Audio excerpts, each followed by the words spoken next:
नमस्कार दोस्तों, मैं आज आपके लिए एक रियल हॉरर स्टोरी लेकर आया हूँ और ये स्टोरी है मध्य प्रदेश के मुरैना डिस्ट्रिक्ट की।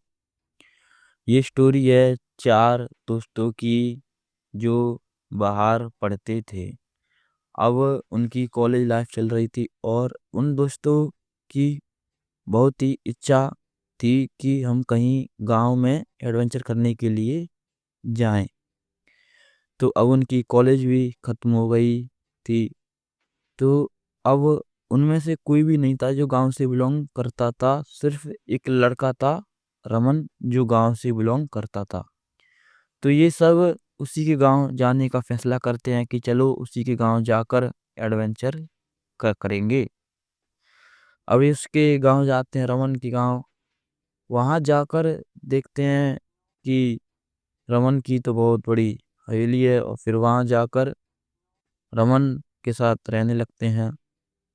अब जो रमन के दादाजी थे वो उनको एक दिन बता रहे थे कि रात के समय तुम उधर मत जाना जंगल की तरफ, वहाँ पर यक्षिणियाँ रहती हैं और ऐसे नए नए जवान लड़के होते हैं, उनके साथ वो संभोग करती हैं और फिर उन्हें मार देती हैं, ऐसा करती हैं। और हमारे गांव से और आसपास के गांव से काफ़ी लड़के गायब भी हो चुके हैं, ऐसा उनके दादाजी उन्हें समझाते हैं। फिर वो कहते हैं हाँ, हम नहीं जाएंगे उधर। लेकिन क्या होता है, अब ये चारों सोने के लिए जाते हैं अपने रूम में। तो अब क्या होता है, जो रमन और आयुष थे वो एक अलग रूम में सो रहे थे और ये शिवम और मोहित एक अलग रूम में सो रहे थे। तो रमन गांव से बिलोंग करता था, उसे पता था कि नहीं जाना, तो वो तो नहीं जाता। लेकिन शिवम और मोहित ये दूसरे रूम में है। ये अचानक ही जाने का प्लान बनाते हैं और सोचते हैं चलो हम भी देख कर आए कि क्या हकीकत में ऐसा होता है कि यूं ही। शहर के लोग ज्यादा विश्वास नहीं करते ना ऐसी चीजों पे, इसलिए वो दोनों शिवम और मोहित मोटरसाइकिल उठाते हैं और चले जाते हैं। अब वो जंगल में पहुंच जाते हैं, मोटरसाइकिल को टिकाते हैं एक जगह और चिल्लाते हैं, यक्षिणी आजा, मुझसे मिलने आजा, मैं इंतजार कर रहा हूँ। ऐसा सुसरावा सा करते हैं, कहाँ है तू, है भी या नहीं, ऐसा करते हैं।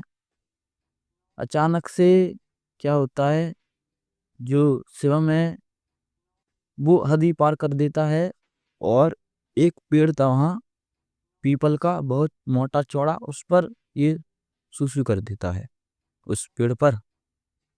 और सुसु करके इन्होंने हंगामा बहुत कर लिया था। अब ये कह रहे थे चलो कोई नहीं होता, अब ये जाते हैं। अचानक ये जाते हैं तो इन्हें सुनाई पड़ता है, आओ। शिवम, सिर्फ ये आवाज शिवम को सुनाई पड़ता है कि आ जाओ, ऐसा। वो शिवम मोहित से कहता है क्यों मेरे साथ मजाक कर रहा है तू। बोलता है मैंने तो कुछ कहा ही नहीं है अभी। फिर अचानक से जो शिवम है उसके आगे से ऐसा लगता है जैसे कोई उसके चेहरे के सामने से फूंक मारकर चला गया। अब शिवम काफी डर जाता है और जो मोहित है वो कहता है चलो अब हम चलते हैं। तो अचानक वो मोटरसाइकिल चलाने के लिए तैयार होता है मोहित। तो वो क्या देखता है कि शिवम मेरे पीछे है ही नहीं। अब वो उतर के आता है मोटरसाइकिल पर और इधर उधर देखता है शिवम को। तो वो थोड़ी सी दूर पर था उससे। तो वो क्या देखता है कि शिवम जो टॉयलेट की थी शिवम ने उस पेड़ पर, उसी के थोड़ा 5 कदम या 5-6 कदम दूर पर उस पेड़ को ही घूरे जा रहा है बिल्कुल एकटक। और ये मोहित उससे थोड़ा दूर था और ये पीछे से देख रहा था। अचानक क्या होता है कि उस पेड़ के पीछे से एक बहुत ही सुंदर लड़की आती है, जो आज तक मोहित ने इतनी सुंदर लड़की कभी जीवन में नहीं देखी थी। वो आती है और काली साड़ी पहनी हुई थी और इतनी सुंदर कि अभी तक किस इतनी देखी नहीं होगी। वो आती है, शिवम को पकड़ती है और शिवम को ले जाकर जो पीपल का पेड़ है वहां बैठा देती है। और अब वो इंटीमेट होने के लिए अपने कपड़े उतार रही है। धीरे धीरे साड़ी उतार दी और अब वो बिल्कुल नग्न अवस्था में आ गई है। और अब वो शिवम के कपड़े उतार रही है। अब वो शिवम को भी नग्न अवस्था में कर देती है और अब वो शिवम के साथ इंटीमेट होना शुरू करती है। अब वो उसके साथ संभोग करती है। वो संभोग करती है 5 से 6 मिनट तक वो संभोग करती है।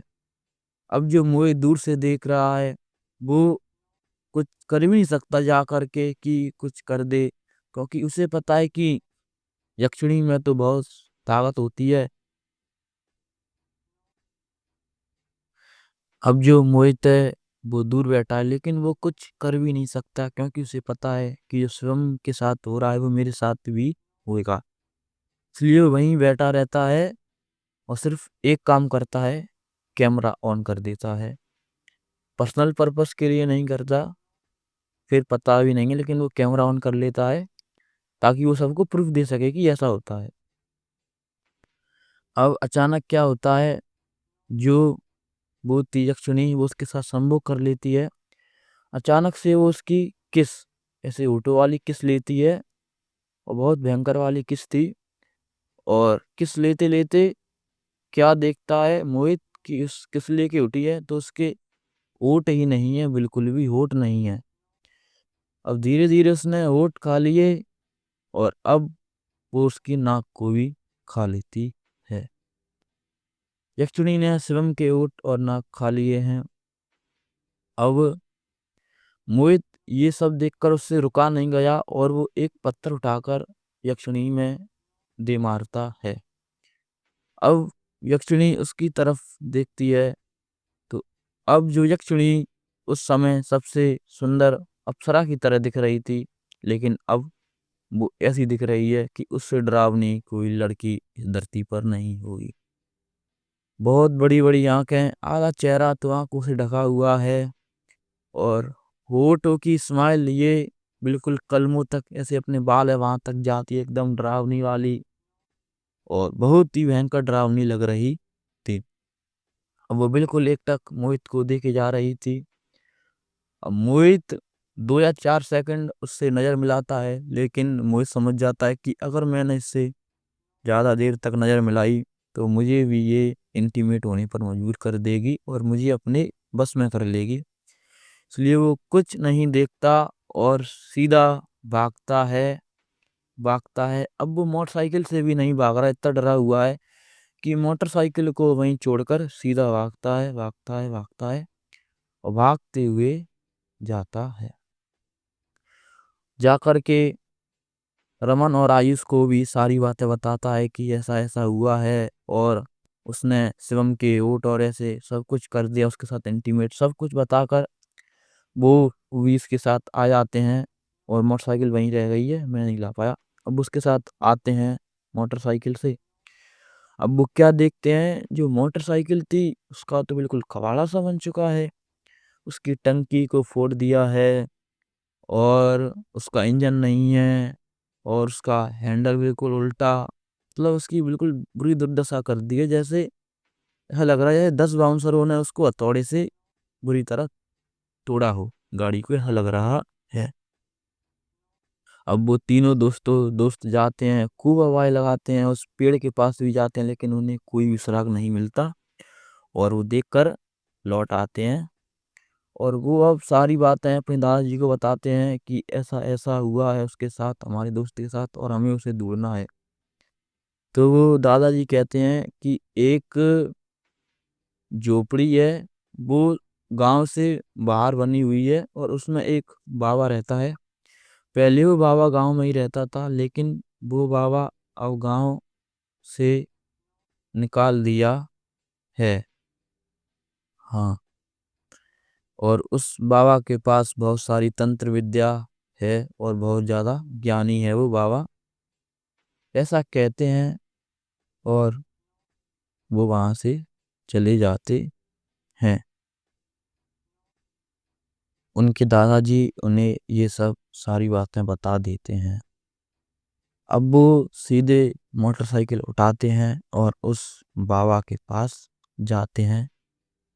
उस बाबा के पास पहुंचते हैं और उस बाबा की कुटिया ही बनी हुई थी जिस तरह उनके दादाजी ने बताया था। वो जाकर देखते हैं कि कुटिया अंदर से बिल्कुल काली काली हो रखी है और बिल्कुल सन्नाटा है। अचानक से वो कहते हैं बाबा, कहते हैं, और उसमें से एक बाबा उठकर आता है। बिल्कुल कमजोर सा दिख रहा था, काले वस्त्र थे उसके, और वो डायरेक्ट उनसे बोल देता है, मुझे पता है तुम क्यों आए हो, तुम्हारा दोस्त यक्षिणी ने पकड़ लिया है। वो बोल देता है बाबा अब आपको पता ही है। तो इस रमन बोलता है अब इसका उपाय भी बता दो कि कैसे क्या होगा। बाबा कहते हैं कि अगर आपको तुम्हारा दोस्त बचाना है तो तुम्हें यक्षिणी के महल पर जाना पड़ेगा, क्योंकि यक्षिणी अपने शिकार को अपने महल पर ही रखती है और वो उसने भी अपने महल पर ही रखा होगा तुम्हारे दोस्त को। अब वो ये सब सुनकर और कहते हैं बाबा वो महल कैसे दिखेगा। बोलते हैं वो महल रात को 12 बजे दिखता है और वो काला महल है बिल्कुल। बोलते हैं चलो ठीक है। अब ये सब 3 दोस्त बचे थे। अब रमन, आयुष, मोहित, ये तीनों प्लानिंग करते हैं कि हम शाम को 11 बजे जाएंगे और 12 बजे तक वहां पहुंच जाएंगे और वहां ढूंढेंगे। तो अभी रात को हमें जाना है तो हम अभी दोपहर में सो लेते हैं।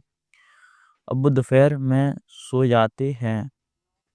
अचानक क्या होता है कि मोहित जागता है और देखता है कि सुबह के 5 बज चुके हैं और ये इनमें से रमन और आयुष उसे ढूंढने के लिए नहीं गए और वो दोस्त वहीं फंसा है।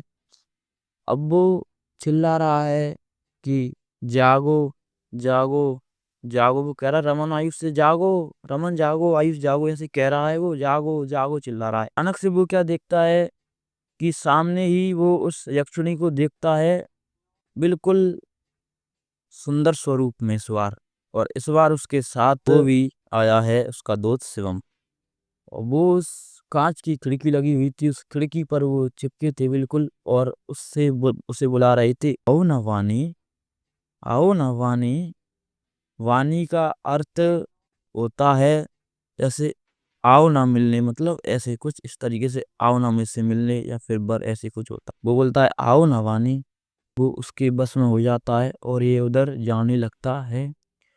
और जैसे ही गेट पर जाता है और गेट खुलता है, अचानक से यक्षिणी से पकड़ती है और ले आती है। अचानक से उसकी आंखें खुलती हैं, क्या हो गया क्या। तो ये सब उसके सपने में हुआ था, मोहित के में। लेकिन जो रमन और आयुष थे वो उसे अभी भी जगा रहे थे और उससे वो बोल रहे थे कि तू क्यों नहीं जाग रहा था, आधे घंटे से सिर्फ जागो जागो जागो ही चिल्ला रहा है, रमन आयुष जागो जागो, तो खुद नहीं जाग रहा। वो बताता है कि मुझे बहुत बड़ा सपना आया था। अब 11:30 बज चुकी थी। अब वो उस काले मंदिर की खोज के लिए निकले थे। अब वो निकलते हैं और अपने साथ में वो टाँकी, हथौड़ा वगैरह, वसूली वगैरह सब कुछ ले जाते हैं अपने साथ में। और अब वो क्या देखते हैं कि तैयार हैं सब, और अब वो जाने के लिए निकल जाते हैं। और वो बाबा ने उनसे एक चीज की और कहा था कि तुम अपने साथ सिंदूर ले जाना, क्योंकि यक्षिणी सिंदूर से डरती है। अब वो जाते हैं और ढूंढते ढूंढते उन्हें काला महल मिल जाता है। वो काले महल के अंदर प्रवेश करते हैं। काला महल बिल्कुल एकदम काला है पर बहुत बड़ा है। अब वो जैसे उसमें प्रवेश करते हैं तो वो देखते हैं कि उसके अंदर काफी तस्वीरें बनी हुई हैं, अलग अलग लड़कों की काफी तस्वीरें हैं उसमें। और अचानक से रमन और आयुष को ऐसा लगता है कि मोहित कहीं गायब हो चुका है और मोहित दिख नहीं रहा।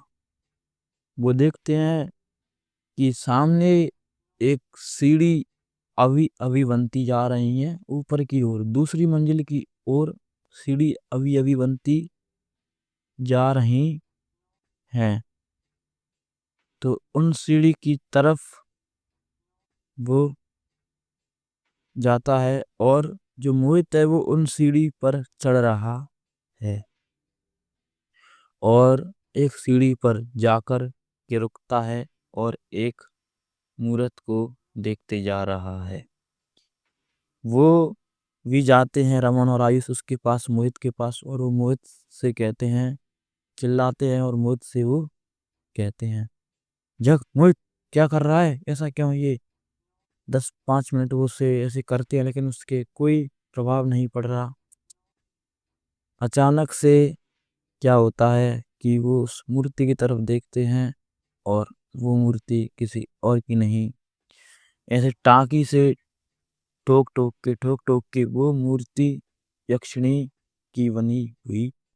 अब अचानक से मोहित होश में आता है और वो नीचे भागने अब वो जाते और वो बाहर जाते हुए देखते हैं गेट पर कि गेट पर भी एक मूर्ति बनी हुई है और वो यक्षिणी की बनी है, बहुत बड़ी, और उसके पास में एक और मूर्ति बनी हुई है और वो मूर्ति शिवम की। अब वो स्वयं की मूर्ति देखकर समझ चुके हैं कि यहाँ पर काफी लड़कों की मूर्ति है और उन्हीं के साथ शिवम की मूर्ति है। तो शिवम अब इस दुनिया में नहीं रहा और अब हमें यहाँ से निकलना चाहिए वरना हम भी यहाँ फंसकर मौत के मुंह में चले जाएंगे। अब वो भागने की कोशिश करते हैं और वो भाग ही रहे होते हैं कि अचानक पीछे से खन खन खन ऐसे पायलों की आवाज आती है, जैसे चूड़ी और पायलों की आवाज आती है। और ऊपर सेकंड फ्लोर पर एक कमरा था, उसमें से एक बहुत ही सुंदर स्त्री निकलती है, बहुत ही सुंदर, काली साड़ी पहने हुई थी और उसका नाभि जितना बदन उसका दिख रहा था बिल्कुल साफ और इतनी सुंदर कि अप्सरा के समान सुंदर। आज तक इतनी सुंदर स्त्री उन्होंने देखी ही नहीं थी। अचानक से क्या होता है कि वो उसके बस में नहीं आते और वो उसकी तरफ देखते नहीं है और नीचे देखते हैं रमन और आयुष और वो भागने के लिए तैयार होते हैं। लेकिन वो क्या देखते हैं कि जो मोहित है वो उसके बस में आ चुका है और मोहित ने उन दोनों के हाथ पकड़ रखे हैं कस के। अब वो उस पर से छूटने की कोशिश कर रहे हैं लेकिन वो छूट नहीं पा रहे हैं और मोहित ने उनके हाथ इस तरह पकड़े हैं जैसे वो कोई महान पहलवान हो और ये दोनों कोई बच्चे जो इस पे से हाथ छुड़ा ही नहीं पा रहे अपना। अचानक से जो रमन होता है वो अपने अंदर से वो डिब्बी निकालता है सिंदूर की, लेकिन वो क्या देखता है कि जो सिंदूर की डिब्बी थी उसके हाथ में से छूटकर जो यक्षिणी की वो बनी थी चित्र उस पर जाके गिर जाती है और बस उसके बाद ये दोनों छूटने की कोशिश करते हैं लेकिन नहीं छूट पाते हैं। अब यक्षिणी इन दोनों के पास आ जाती है और जो मोहित था उसके पास जाकर यक्षिणी ऐसे हाथ फेरती है, उसके पास हाथ फेरती है और आयुष के हाथ फेरती है और वो वहीं पर उन्हें अपने साथ एक कोने में ले जाती है और वहाँ, लेकिन वो इस बार रमन को नहीं लेगी। रमन अब वहाँ खड़ा है और रमन बाहर की साइड निकलता हुआ जा रहा है और वो देख रहा है पीछे मुड़ मुड़ कर कि अब उसने उसने अपने वस्त्र उतार दिए, आयुष और मोहित के कपड़े उतार दिए और अब वो उनके साथ इंटीमेट हो रही है, दोनों के साथ इंटीमेट हो रही है बारी बारी से। अब जो आयुष है वो भागता है और सोचता है शायद आज जान नहीं बच पाई क्योंकि यहाँ से अब मुझे निकलना मुश्किल है क्योंकि यक्षिणी आ चुकी है। अचानक से वो गेट पर पहुंचता है कि वो देखता है कि जो बाबा है वो उसके सामने है। अब वो सोचता है कि चलो बाबा सामने है तो अब मुझे इन बाबाओं से हिम्मत मिलेगी। तभी वो क्या देखता है कि बाबा से कहता है, बाबा मुझे बचा लो मुझे। बाबा कहते हैं, अरे जाना, तू भी जाना, कर ऐस मजे कर। अब वो समझ जाता है कि ये बाबा उसी के साथ है और ये बाबा ही सब कुछ करवा रहा है। तभी उस सिंदूर को उस मूर्ति पर फेंकने से कुछ नहीं हुआ था। अचानक से वो बाबा उसे पकड़ लेता है और उस बाबा में इतनी शक्ति थी कि वो रमन की गर्दन पकड़कर उठा देता है और रमन कुछ भी नहीं कर पा रहा था। अचानक से रमन को याद आता है कि उसने अपने बैग में एक वो रखा था चक्कू, क्योंकि वो तैयार लाए थे। वो चक्कू से उस बाबा के पेट में घुसेड़ देता है, बाबा के पेट को चीर देता है और बाबा उसे छोड़ देता है। अब वो ना आप देखता है ना ताव, और बिल्कुल वो मोटरसाइकिल उठा के और भागता है और घर जाकर अपने दादाजी को सारी बातें बताता है। रमन को भी कहा कि तू भी लौट जा, कुछ नहीं है यहाँ पर। वो गए। अब वो अपने दादाजी से कहता है कि हम उस बाबा की कुटिया पर जाके देखते हैं, क्योंकि उन्होंने ही हमें मदद के लिए बोला था। उसके दादाजी ने समझाया कि वो बाबा कोई अच्छा नहीं है कि किसी की मदद करे। वो बाबा काले तंत्र यक्ष चिड़ियों को अपने बस में रखता था और नए नए जवान लड़कों की बलि देकर अपना काम करवाता था। इसीलिए ही तो उसे गांव से निकाल दिया है। उसके दादाजी ने उसे पहले सारी सच्चाई नहीं बताई उसकी, बस उसकी ताकत के बारे में बता दिया था। इसीलिए वो दो लड़के और ये तीनों लड़के उसके पास मदद मांगने के लिए गए। अगर ये तीनों लड़के को बाबा उनके दादाजी पहले ही बता देते कि वो बुरा है बाबा और वो ऐसे काम करता है, तो फिर ये शायद तीनों लड़के उसके साथ नहीं जाते बाबा के पास मदद मांगने के लिए। लेकिन अभी भी रमन को विश्वास नहीं हो रहा था कि मैंने अपने दोनों दोस्तों को खो दिया है। इसलिए वो कहता है कि हमें एक बार उस बाबा की झोपड़ी में जाकर देखना चाहिए। तो देखते हैं कि बाबा की जो झोपड़ी है उसके अंदर कांच की बोतल है, ही बोतलें फूटी डली हैं। और रमन की हम पहले आए थे जब ये सारी बोतलें बिल्कुल साजी थी, लटकी हुई थी, लेकिन इनके अंदर कुछ काला भरा हुआ था। वो बोलते हैं कि अब उस बाबा के मृत्यु हो गई है, तो उसकी जो तंत्र विद्या से पकड़ी हुई यक्षिणी थी, भूत प्रेत, ये सब कुछ थे, वो आजाद हो चुके हैं। इसलिए ये सारी बोतलें फूटी हुई पड़ी हैं। और वो बाबा अपनी शक्ति अपने अच्छे के लिए उन सब का फायदा उठाता था। इसलिए वहां पर कुछ नहीं मिला उन्हें और वो वहां से खाली हाथ ही लौट कर आते हैं। लेकिन अब इस एडवेंचर ने उन उसके रमन के तीन दोस्तों की जिंदगी को मिटा दिया था। अब वो अकेला ही बचा था अपने दोस्तों में। अब मुझे आगे का नहीं पता कि उसने अपने उन तीनों दोस्तों के पेरेंट्स को कैसे समझाया कि क्या कैसे हुआ था, क्योंकि मुझे इतना ही पता है। और बस ये हमारी कहानी समाप्त होती है। Thank you. लाइक करें, सब्सक्राइब करें और कमेंट करें प्लीज़।